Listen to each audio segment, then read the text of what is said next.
Buenos días. En esta ocasión voy a hacer el video respecto al curso de matemática básica que tiene como contenido sistemas de n ecuaciones con n incógnitas, ¿no? Quien les habla es el alumno Kenneth Yamel Enríquez Montesinos. Bueno, los sistemas de n ecuaciones con n variables son un conjunto de ecuaciones lineales donde cada una de las cuales contienen las mismas variables. La finalidad de estas ecuaciones es poder obtener valores o relaciones que se han extraído de la vida real y ponerlos en un lenguaje matemático para obtener unas soluciones a estas variables para que estas variables puedan satisfacer el sistema de ecuaciones y de esta manera poder obtener con certeza, valga la redundancia, las incógnitas que estamos buscando. ¿Sí? Y un sistema de ecuaciones con n variables, como ya se mencionó, debe tener la misma cantidad de ecuaciones y la misma cantidad de variables. Y su manera de representación es como se ve en pantalla. Este tipo de ecuaciones tiene tres tipos de solución. Se habla de una solución única cuando todas las variables solo tienen asignado un valor que cumple o satisface las igualdades en este sistema de ecuaciones. A esto también se le llama un sistema de ecuaciones compatible determinado. Cuando existen infinitas soluciones, hablamos de un sistema compatible indeterminado. Esto quiere decir que las variables en este sistema de ecuaciones pueden tener una infinidad de valores. Y también existe el caso en que el sistema de ecuaciones no tenga solución. A esto se le llama un sistema de ecuaciones indeterminado, o que no tiene solución. Los métodos de solución.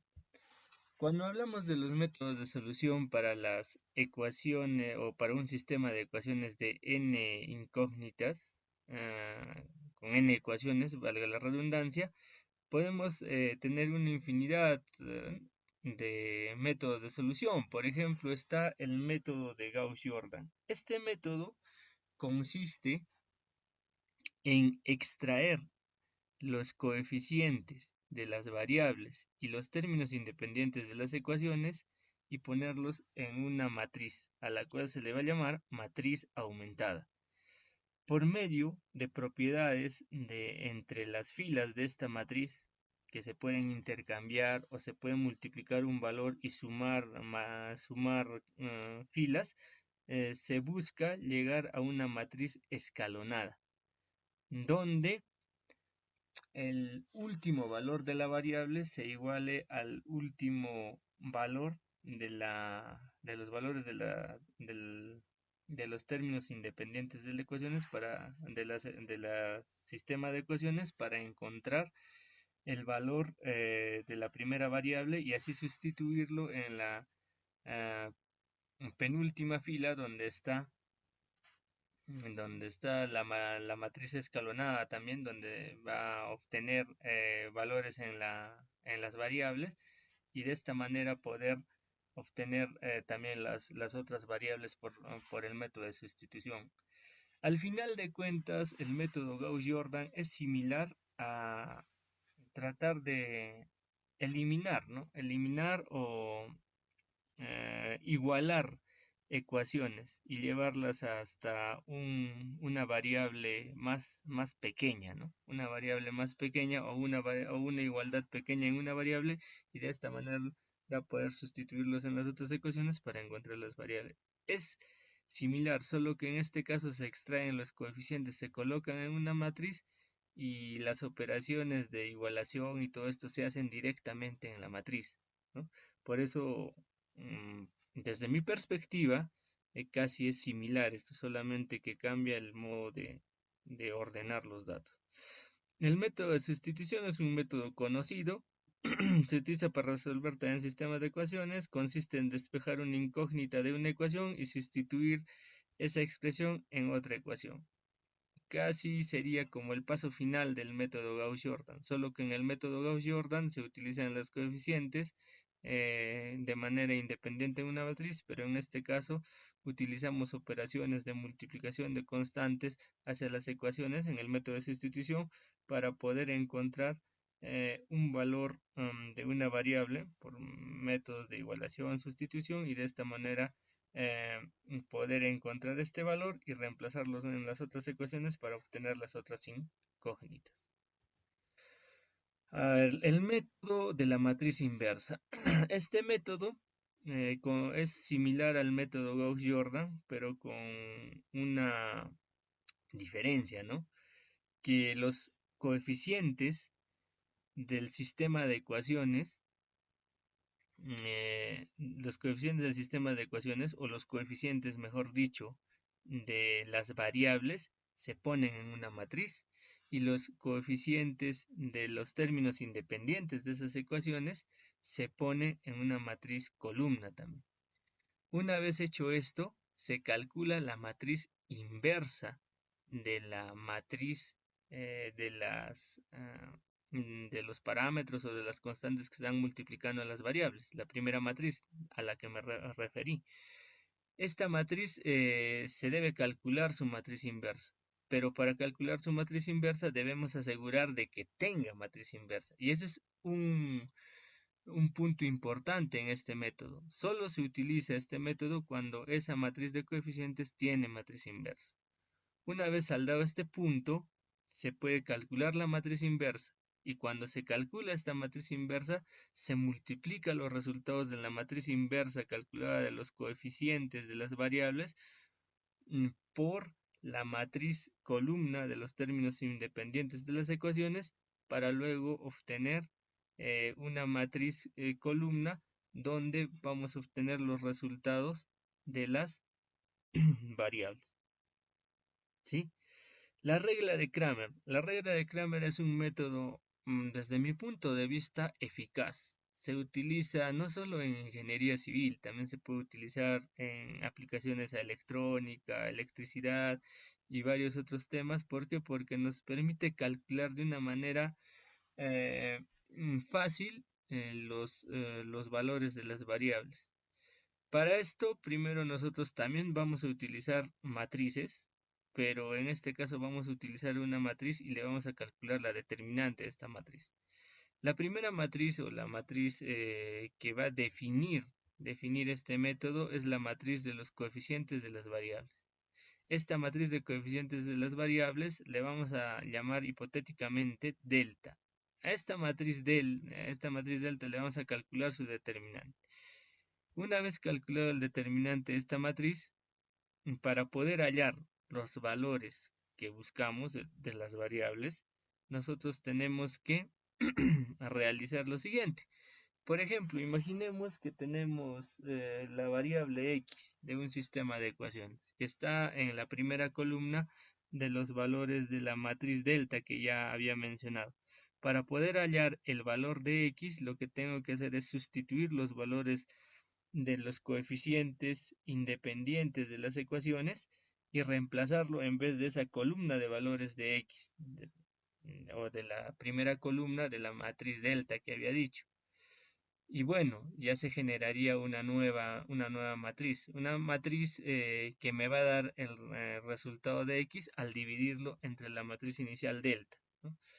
Mm, bueno, entre la matriz inicial delta, pero con la salvedad de que yo debo de calcular el determinante de la matriz con esa sustitución que ya mencioné en el numerador y dividirlo entre el determinante de la matriz en el denominador.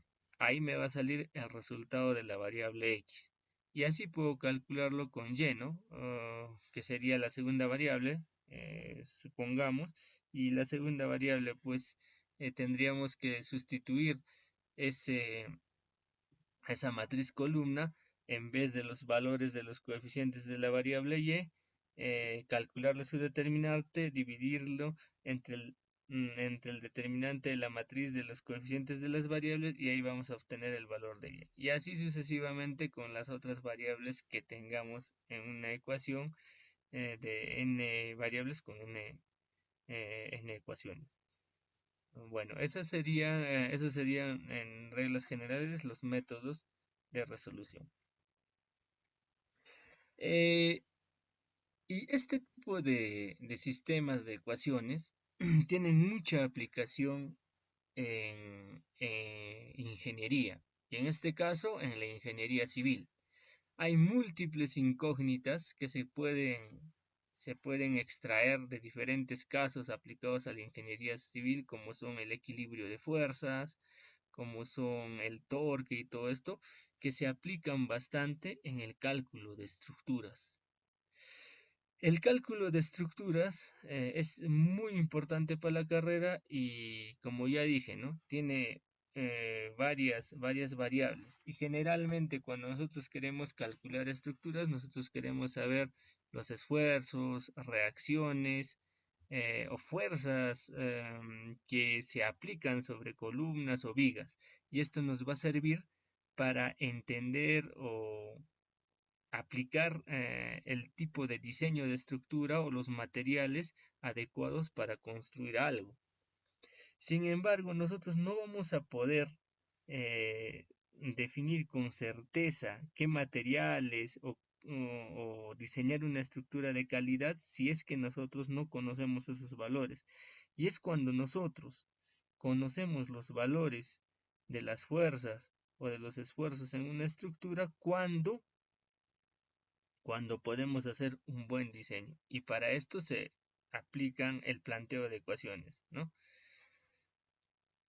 Por ejemplo, un caso muy importante de esto del planteo de ecuaciones viene indirectamente del equilibrio de fuerzas que se aplica en estática. Se aplican dos condiciones. La primera condición de equilibrio que me dice que la suma de esfuerzos tiene que ser igual a cero, y la segunda condición de equilibrio que me dice que la sumatoria de los momentos o los torques tienen que ser igual a cero. ¿Por qué? Porque nuestra estructura no se mueve, ¿no? Con la primera condición de equilibrio, aseguramos que la estructura está que no se mueve, y con la segunda condición de equilibrio que no va a rotar, ¿no? Para aplicar esto, vamos a plantear el siguiente caso. Un ingeniero civil es contratado por una empresa de estructuras para calcular las tensiones a las que se debe someter una columna metálica para mantenerla en posición vertical. El contratista le menciona que si el cable AD se aprieta mediante un tensor y desarrolla una tensión de 1300 libras, piden determinar las tensiones desarrolladas en los cables AB y AC, así como la fuerza desarrollada a lo largo de la columna metálica AE en el punto A. Bueno, para calcular este ejercicio, nosotros tenemos que realizar como primer paso un diagrama de cuerpo libre y determinar dónde están las tensiones, ¿no? Y como nos han pedido también la reacción o la fuerza que genera esta columna metálica, pues también tenemos que ubicar esa fuerza, ¿no? Vamos a llamar a las tensiones como tensión AB, tensión AC y tensión AD como símbolo para determinar desde dónde a dónde parten estas tensiones. Otro punto importante en este caso es calcular los vectores posición de las letras A, B, C y D. Y esto nos va a servir más adelante para poder calcular los vectores tensión y el vector fuerza. ¿Por qué? Porque en este caso se nos da el módulo como dato, por ejemplo, de 1300 libras, pero no se nos da los vectores. Ahora, el segundo paso es cómo calculamos los vectores tensión. Entonces, para calcular un vector tensión, yo debo entender que un vector tiene módulo y dirección. Si bien es cierto, ya tenemos el módulo, pero ¿podemos calcular la dirección? Sí. ¿Cómo vamos a calcular la dirección? Por ejemplo, del vector tensión AB, nosotros podemos calcular su dirección restando el vector posición B menos el vector posición C y dividiéndolo entre el módulo de esa diferencia y multiplicándolo por la tensión AB, que va a ser simplemente como hacer la multiplicación del módulo por la multiplicación del vector unitario que existe entre A y B. Esto nos va a dar el valor mostrado en pantalla de 10/35 por la tensión de AB con un en el componente I menos 15/35 de la tensión o el módulo de la tensión de AB en J menos 30/35 TAB eh, en el plano K, ¿no? O como componente de K. O sea, este vector tensión AB va a tener tres componentes, porque estamos trabajando en tres dimensiones, ¿no? En ejercicios un poco más fáciles o en ejercicios un poco más simplificados, mejor dicho, solamente se trabaja en dos dimensiones o en el plano nada más. Pero cuando nosotros trabajamos con fuerzas en tres dimensiones, ya la cosa se complica un poco y es cuando vamos a utilizar el equilibrio de fuerzas y esto más adelante nos va a dar relaciones que se van a expresar en ecuaciones, ¿no? Bueno, vamos a hacer el mismo proceso con TAC, que le vamos a calcular con la multiplicación de su módulo, que es TAC nada más, sin la flechita de vector, por su vector unitario, que también tenemos el resultado en pantalla, y TAD. Con respecto a la fuerza I, que vendría a ser la reacción de la columna, solamente se multiplica por un K, ¿no? O por una constante unitaria K, porque está en la dirección del eje K, nada más. Bueno, seguidamente ya calculado los vectores tensión en componentes, esto es muy importante, porque ahora vamos a aplicar la condición de equilibrio. La primera condición de equilibrio me dice que la sumatoria de todas las fuerzas es igual a cero. Por tanto, yo diré que la tensión de AD más la tensión de AB más la tensión de AC más la fuerza AE, claro, en vector, tiene que ser igual a cero. De esto podemos encontrar una relación, ¿no? Ya organizando todos estos datos que habíamos encontrado anteriormente por componentes, eso quiere decir que 10/35 de TAB en I menos 15/35 de TAC en I más 12,5/32 de TAD, bueno, perdón, más 0, ¿no? Que no hay una componente para el vector TAD en I, lo vamos a organizar como un solo módulo. Y esto también va a pasar para J y para K. Y vamos a obtener lo siguiente, ¿no? Vamos a obtener tres componentes ya sumadas, ¿no? Pero estas componentes, como el principio, esta condición de equilibrio me dice que me va a dar un vector cero, entonces en estas tres componentes se debe cumplir que, que estas componentes también deben ser cero, porque tenemos una estructura que no debe moverse. Por lo que vamos a obtener el siguiente sistema de ecuaciones. Entonces, según el tema que se está hablando en este video, podemos ver que desde desde la primera condición de equilibrio o desde esta regla básica, podemos llegar a un sistema de ecuaciones, ¿no? Con tres incógnitas y tres variables. Bueno, en este caso FAD también sería una incógnita, pero que podríamos ponerlo, ¿no? Bueno, en este caso con cuatro incógnitas, ¿no? Ya, y si no existiría AD, ¿qué podríamos hacer? Quizás podríamos solucionar el ejercicio, pero obteniendo otra relación. En este caso sí nos dan un dato importante, que es una de las tensiones para poder hallar este sistema de ecuaciones. La manera como vamos a resolver este sistema de ecuaciones es por el método de sustitución, ¿no? Sustitución. Nos dicen que la tensión de AD es 1300 libras. Como se puede ver, la ecuación 1 en la pantalla, la ecuación 2 y la ecuación 3.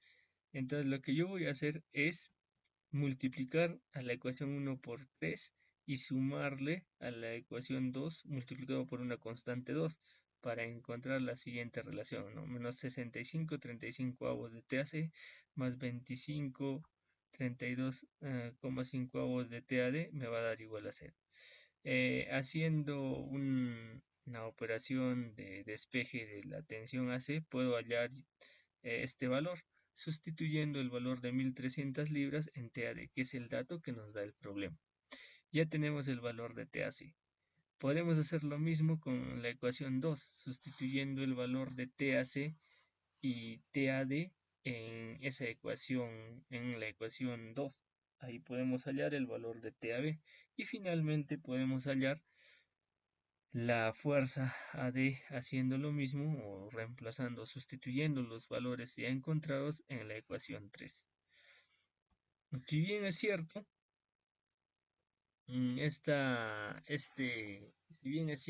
este problema sí llega a un sistema de ecuaciones, para resolverlo, pero no vendría a ser un sistema de n ecuaciones con n incógnitas, ¿no? Sería de n ecuaciones con n más 1 incógnitas porque estaríamos buscando también el valor de la fuerza D, pero se simplifica el ejercicio ya que nos dan un dato que es la tensión de 1300 libras, ¿no? Y con esto ya podemos obtener los valores. Como último paso, debemos de comprobar, ¿no? Si estas ecuaciones o si estos resultados que hemos obtenido sustituidos en las ecuaciones verifican la igualdad. Y bueno, si sustituimos estos datos en las ecuaciones, los resultados obtenidos son aproximadamente sordos. ¿Por qué? Porque estos valores que ya habíamos obtenido para las tensiones y para la fuerza eh, no están tomados como en todos sus decimales, por así decirlo, sino que están aproximados y por tanto también me van a dar valores aproximados a cero, que se puede decir que sí satisfacen el sistema de ecuaciones y por tanto, al satisfacer este sistema de ecuaciones, podemos decir que son datos valideros. Por último, podemos decir que bajo una tensión del cable AD de 1300 libras, se ha obtenido tensiones de A, B y AC de 807,69 libras y 538,4 libras respectivamente, ¿no? Y una reacción de la columna metálica de 2353,85 libras. Ahora bien, debemos tener en cuenta también que al haber resuelto este sistema de ecuaciones, podemos plantearnos la siguiente pregunta, ¿no? ¿Qué pasaría si no nos hubieran dado la tensión de 1300 libras? Cuando no nos dan esa tensión de 1300 libras, necesitaríamos un dato adicional para solucionar este problema, ¿no? De repente otro dato. Porque si no nos dan este dato de 1300 libras, solamente nos quedaríamos en relaciones de algunas ecuaciones, pero no podríamos extraer fuerzas. Y por ejemplo, si nos dicen que necesitaríamos cumplir alguna norma técnica obteniendo los resultados de las fuerzas, entonces no podríamos saber nada de esto. Entonces, para mantener verticalmente esa columna, siempre nos han debido de dar un dato. Quizás nos pueden haber sustituido el dato de 1300 libras por el dato de, de la fuerza de reacción. Y con eso también podíamos hallar el valor de las ecuaciones. Y de acuerdo al dato también que nos den, al dato de fuerza, reacción que nos den, también va a depender la variación de la solución para este sistema de ecuaciones. Entonces podemos decir que es un sistema de ecuaciones compatible determinado porque tiene un solo valor para cada fuerza y tensión, ¿no? A continuación vamos a plantear un segundo ejercicio, un contexto 2, ¿sí? Y lo vamos a resolver por otro método. Contexto. Un ingeniero civil desea conocer los módulos de las fuerzas aplicadas a una columna en una construcción, ya que no está seguro del tipo de fierro y concreto que debe usar para su diseño. Bueno, para diseñar una columna, siempre se tiene que saber los esfuerzos que están dándose sobre esa columna. No vamos a diseñar una columna con concreto de un tipo o con fierros más pequeños o más grandes a la deriva, ¿no? Tenemos que diseñar una columna de acuerdo a las cargas que va a soportar esta columna. Entonces, por esta razón, le pide a su asistente que evalúe las fuerzas y le envíe el resultado de las ecuaciones obtenidas después de aplicar las condiciones de equilibrio, ¿no? Al cabo de un día, el asistente le envía la relación de los módulos de las fuerzas aplicadas a esa columna en forma de un sistema de ecuaciones. Además, aclara que los cálculos se realizaron en Newton. Entonces, en este ejercicio podemos ver que ya se nos da un sistema de ecuaciones, ¿sí? Un sistema de ecuaciones de 4 variables con 4 ecuaciones, valga la redundancia, ¿no? Entonces, para este caso nosotros vamos a aplicar el método de la matriz inversa, pero ahora con una herramienta, una herramienta de resolución de ecuaciones que es Microsoft Excel, ¿no? Hablemos un poco sobre el método de la matriz inversa. El método de la matriz inversa lo que hace es, como había mencionado anteriormente de manera teórica, es utilizar los coeficientes que están en las variables, por ejemplo el 2, el 3, el 1, el 5, el 1, 1, 2, 1, 3, 1, 2, 1, el 1, 2, menos 3 más 1, y colocarlos en una matriz A. Y estos datos de los términos independientes de las ecuaciones ponerlos en una matriz columna B, de la siguiente manera. Entonces, para obtener los resultados o las variables, nosotros lo que vamos a hacer es obtener la inversa de A y multiplicarlo por la columna B. Cuando nosotros hacemos este tipo de, de operaciones o esta metodología de resolución de ecuaciones de la matriz inversa, debemos asegurar que esa matriz inversa o esa matriz A pueda ser invertible, ¿no? o tenga su inversa. Una vez hecho esto, ya podemos obtener esa matriz inversa y multiplicando por su matriz columna, que viene de los términos independientes de las ecuaciones, ya vamos a obtener los resultados. Entonces, para esto vamos a utilizar el, el programa Microsoft Excel. Y bien, como se puede ver, en el programa Microsoft Excel, lo primero que tenemos que hacer es construir una tabla, como se puede ver acá, ¿no? Esta tabla de valores. Esta tabla de valores donde voy a poner como rótulo de columnas las fuerzas, ¿no? La fuerza A, B y C. En este momento lo vamos a poner en un fondo amarillo. Luego de esto voy a poner los resultados o los valores de las variables, son de las constantes que están multiplicando a las variables o los parámetros en cada columna, de acuerdo a la fuerza, ¿no? Por ejemplo, la fuerza A tiene constantes 2, 1, 3, 1, y eso se coloca acá, 2, 1, 3, 1. La fuerza B tiene valores o constantes que la están multiplicando, que son el 3, 1, 1, acá es 1, 1, 1, 2, ¿no? Y la fuerza C tiene, tiene constantes que están multiplicándola por 1, 2, 2, menos 3. Y finalmente la fuerza FD tiene valores de 5, menos 1, 1 y 1. Y los términos independientes de las ecuaciones que serían 200.000, 50.000, 100.000 y 20.000, ¿no?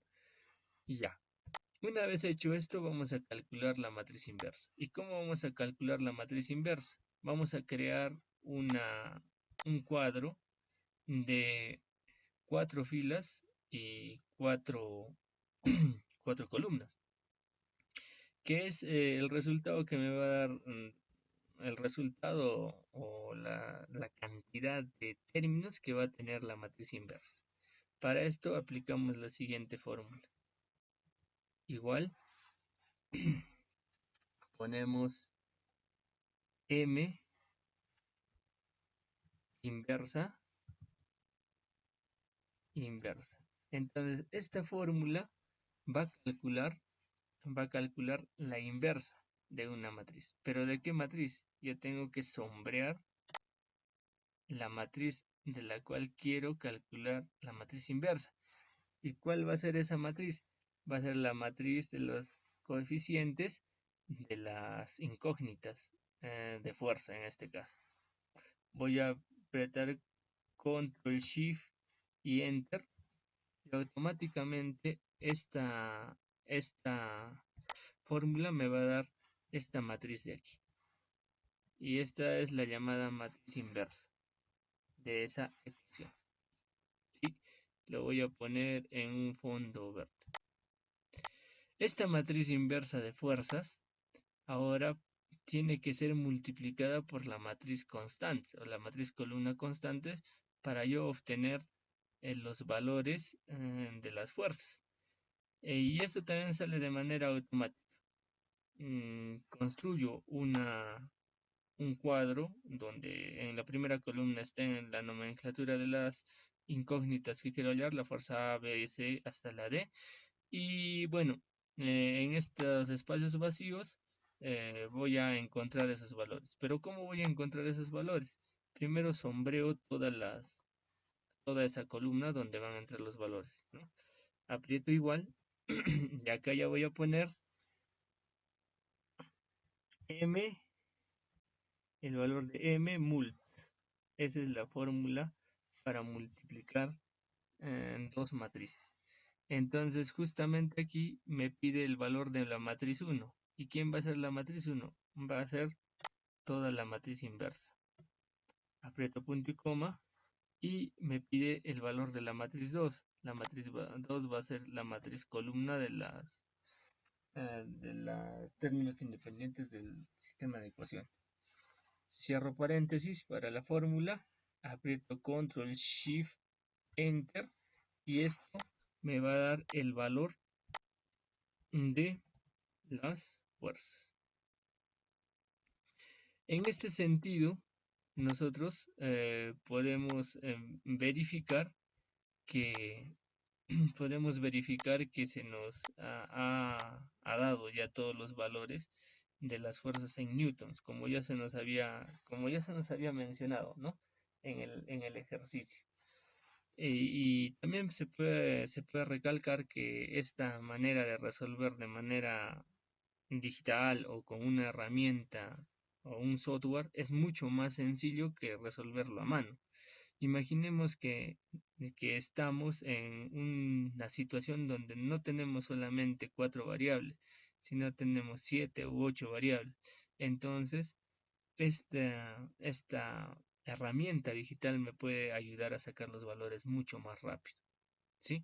Entonces, bajo estas condiciones, bajo estas condiciones, yo debería elegir una mezcla de cemento, en este caso, si es que lo voy a utilizar, que pueda resistir estas cargas, ¿no? En la columna, que son mayores a, a 20.000 casi, ¿no? Estamos calculando esto con coma decimal. Vamos a ponerlo con menos comas decimales para ver más o menos de... Ahí está. Son valores de fuerzas de 20.000, bueno, sobre los 6.000 y pico, ¿no? O sobre los 6.395 newtons que debe soportar esta, esta columna, ¿no? Y para construir esta columna nosotros deberíamos de elegir